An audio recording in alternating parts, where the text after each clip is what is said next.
Olá pessoal, passando para deixar uma dica aí aos usuários de Minitab que já conhecem, né, o assistente.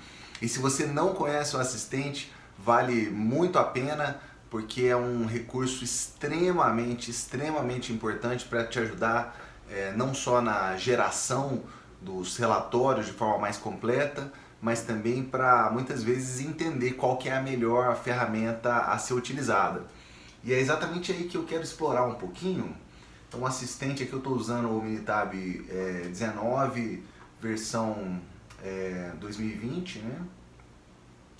Aqui do lado da ajuda assistente, eu tenho então análise do sistema de medição, análise de capacidade, análise gráfica, teste de hipótese, regressão, DOE, análise de capacidade antes e depois, né? Muito útil aqui em projetos de melhoria contínua.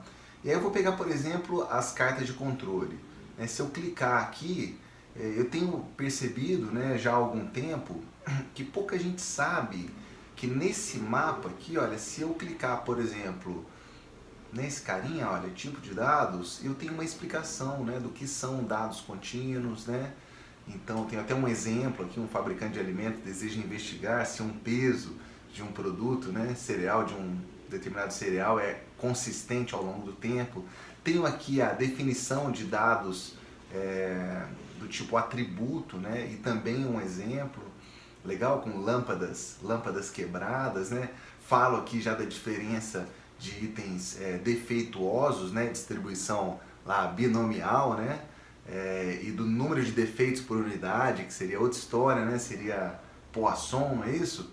Legal? E tenho também aqui, por exemplo, se eu quero saber, né, o que eu estou contando, né? Ele explora ainda mais a questão dos itens defeituosos ou defeitos por unidade e por que usar de repente uma carta U ou uma carta P, né? Legal? Tenho também aqui com relação aos subgrupos, né? Tão importante, né? Tão importante. Esse aqui talvez seja legal num determinado momento gravar um vídeo especificamente sobre isso, né? Porque muitas vezes a gente entende que para subgrupo é só colocar um, né? Por exemplo, em estudos de capacidade, né? É muito comum a gente encontrar esse equívoco, né? É só colocar um e não é, né? Não é. Essa conversa ainda teremos, tá pessoal? Ainda teremos.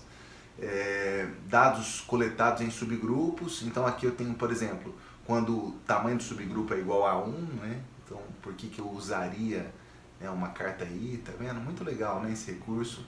E quando os dados são coletados em subgrupos, né, várias observações cada vez que eu vou lá no processo, né, quantas peças que eu estou coletando ao mesmo tempo, tá joia?